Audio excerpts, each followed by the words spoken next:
L'association a été créée en 2013 par la volonté d'anciennes malades, d'accompagnants, des gens qui ont vécu de près ou de loin la maladie, dans le but de sensibiliser, informer, accompagner psychologiquement les malades qui sont confrontés au cancer féminin d'une manière générale.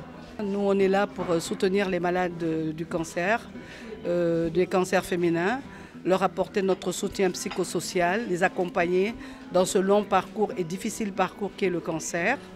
Et évidemment faire des plaidoyers auprès de nos autorités pour avoir une meilleure prise en charge. Parce qu'aujourd'hui, cette année, notre association, le thème de l'association, c'est le suivi et la prise en charge des malades.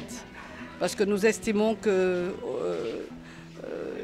la prise en charge, elle est très importante dans le parcours du malade, surtout aujourd'hui avec tous les problèmes auxquels nous sommes confrontés, c'est-à-dire la fermeture de l'hôpital Aristide Le Dantec, qui a apporté beaucoup de perturbations, aussi bien au niveau des malades que des soignants.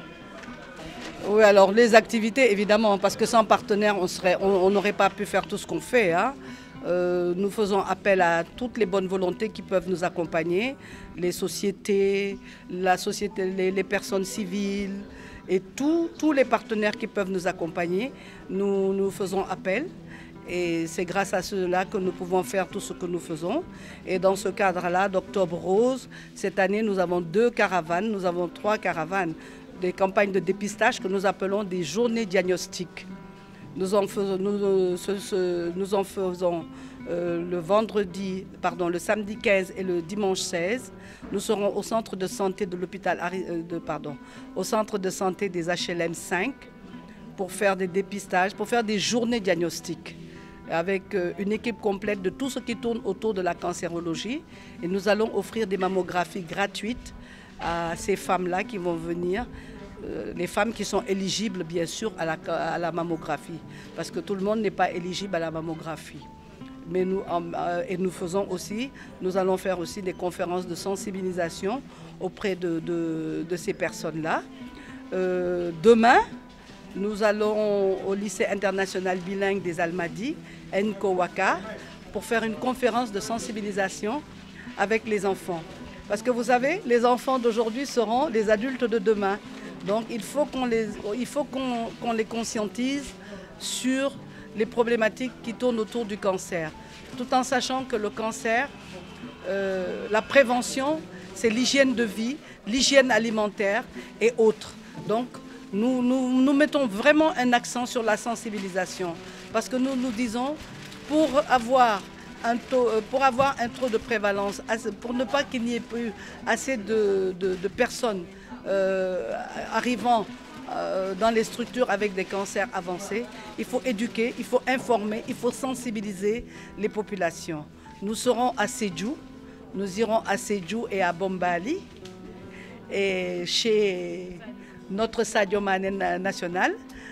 Nous irons aussi du côté de Kédougou, nous ferons toute la zone, Sabadola, Saraya, Medina Bafé et Kédougou.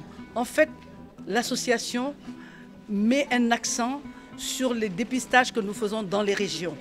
Parce que nous disons une chose, le cancer ne touche pas seulement que les populations de Dakar. Et tout le monde doit pouvoir profiter de ce que Dakar a. C'est pour ça que nous faisons beaucoup de dépistages dans les régions. Cette année, nous allons dans le sud.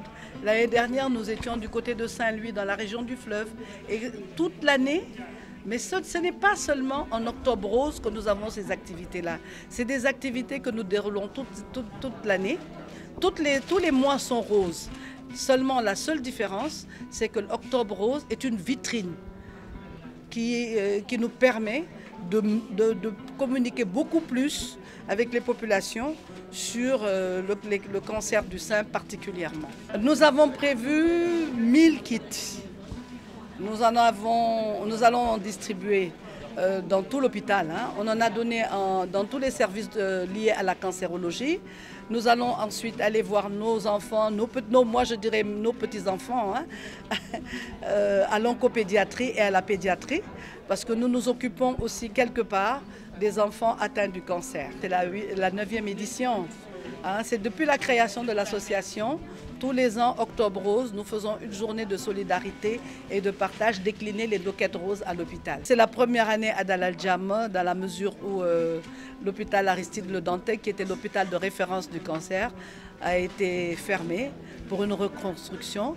Et nous espérons que ce sera vite fait, parce que je profite de cette tribune-là pour dire que les malades de la cancérologie aujourd'hui sont dans le désarroi total, surtout ceux de la chimiothérapie et de la radiothérapie. Parce que l'hôpital Aristide Le Dantec prenait en moyenne 65 personnes par jour en chimiothérapie, une cinquantaine de personnes en radiothérapie.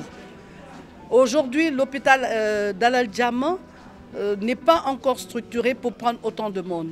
Malheureusement, l'hôpital de Dalal Jamme ne prend peut-être qu'une quinzaine de personnes par jour. Vous voyez le ratio entre 65 et 15, c'est un ratio assez important. Il en est de même pour la radiothérapie, parce que depuis que l'hôpital Aristide Le Dantec est fermé, à part les malades qui étaient déjà enregistrés en radiothérapie, on ne peut pas en prendre d'autres, parce que le scanner de simulation de la radiothérapie ici à l'hôpital de Dalal Jamme étant en panne, on ne peut pas prendre de nouveaux malades. Et l'hôpital de Touba n'est pas encore fonctionnel pour prendre de la radiothérapie. Donc vraiment, c'est le désarroi total pour les malades. Et tout le monde sait que quand on commence un traitement de radiothérapie, quand on l'arrête, il y a des conséquences. La chimiothérapie, c'est la même chose. Quand on arrête, il y a des conséquences. Aujourd'hui, il faut qu'on s'attende, il faut qu'on se dise la vérité. Hein. Si on ne fait rien, si l'État du Sénégal, si le ministère de la Santé ne fait rien pour accélérer la prise en charge de la chimiothérapie et de la radiothérapie, malheureusement, nous allons perdre beaucoup de malades. Et ce serait vraiment dommage. Parce que voici les conséquences de cette fermeture précipitée de l'hôpital Aristide Le Dantec. Et c'est ça le drame.